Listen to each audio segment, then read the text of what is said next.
Bonjour à tous, j'espère que vous allez bien parce que moi ça va super vu que vous êtes là. Aujourd'hui dans Lost Levels, je vais vous parler d'un véritable phénomène, Skylanders, et plus particulièrement de Skylanders Swap Force, un épisode avec des créatures que l'on peut couper en deux.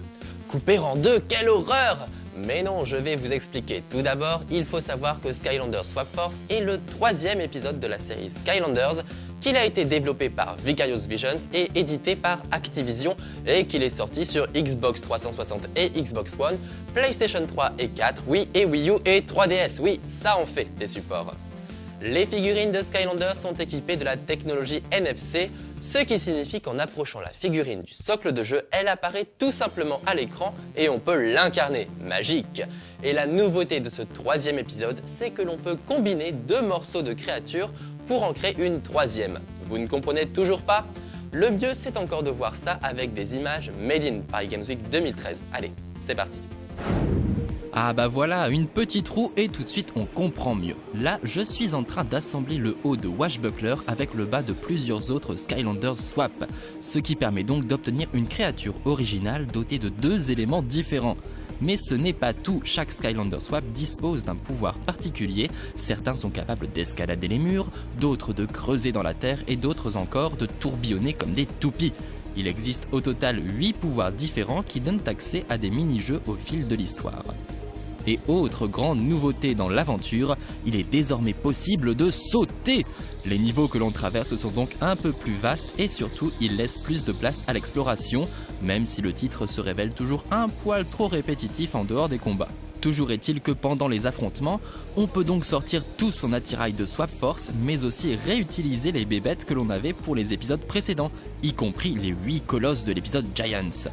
La famille Skylanders est donc particulièrement fournie puisque l'on dénombre plus de 80 créatures et je ne parle même pas des variantes, ça en fait du monde à collectionner et vu le prix c'est un sacré budget. Alors je récapépète, il existe donc 16 Skylanders Swap différents, je mets 16 au carré, ça fait donc, oui, 256 possibilités. Ouh là là, faut pas s'embrouiller hein, entre les poulpes montés sur ressort et les chevaliers de feu avec une queue de serpent, il y en a pour tous les goûts. Allez, Lost Levels, c'est fini pour aujourd'hui, mais on se retrouve tout de suite sur internet. À très bientôt et surtout, évitez le game over.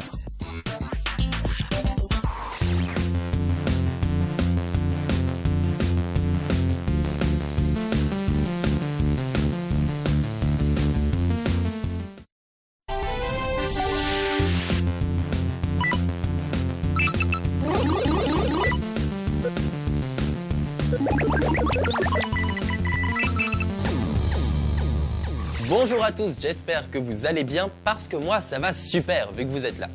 Aujourd'hui dans Lost Levels, je vais vous parler d'un véritable phénomène, Skylanders, et plus particulièrement de Skylanders Swap Force, un épisode avec des créatures que l'on peut couper en deux. Couper en deux, quelle horreur! Mais non, je vais vous expliquer. Tout d'abord, il faut savoir que Skylanders Swap Force est le troisième épisode de la série Skylanders, qu'il a été développé par Vicarious Visions et édité par Activision, et qu'il est sorti sur Xbox 360 et Xbox One, PlayStation 3 et 4, Wii et Wii U et 3DS. Oui, ça en fait des supports. Les figurines de Skylanders sont équipées de la technologie NFC, ce qui signifie qu'en approchant la figurine du socle de jeu, elle apparaît tout simplement à l'écran et on peut l'incarner. Magique! Et la nouveauté de ce troisième épisode, c'est que l'on peut combiner deux morceaux de créatures pour en créer une troisième. Vous ne comprenez toujours pas? Le mieux, c'est encore de voir ça avec des images made in Paris Games Week 2013. Allez, c'est parti!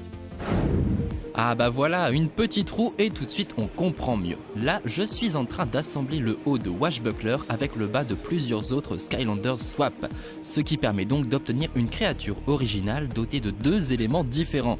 Mais ce n'est pas tout, chaque Skylander Swap dispose d'un pouvoir particulier, certains sont capables d'escalader les murs, d'autres de creuser dans la terre et d'autres encore de tourbillonner comme des toupies.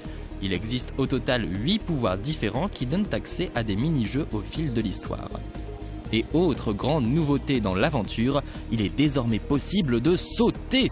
Les niveaux que l'on traverse sont donc un peu plus vastes et surtout ils laissent plus de place à l'exploration, même si le titre se révèle toujours un poil trop répétitif en dehors des combats. Toujours est-il que pendant les affrontements, on peut donc sortir tout son attirail de Swap Force, mais aussi réutiliser les bébêtes que l'on avait pour les épisodes précédents, y compris les 8 colosses de l'épisode Giants. La famille Skylanders est donc particulièrement fournie puisque l'on dénombre plus de 80 créatures et je ne parle même pas des variantes. Ça en fait du monde à collectionner et vu le prix, c'est un sacré budget. Alors je récapépète, il existe donc 16 Skylanders Swap différents. Je mets 16 au carré, ça fait donc, oui, 256 possibilités.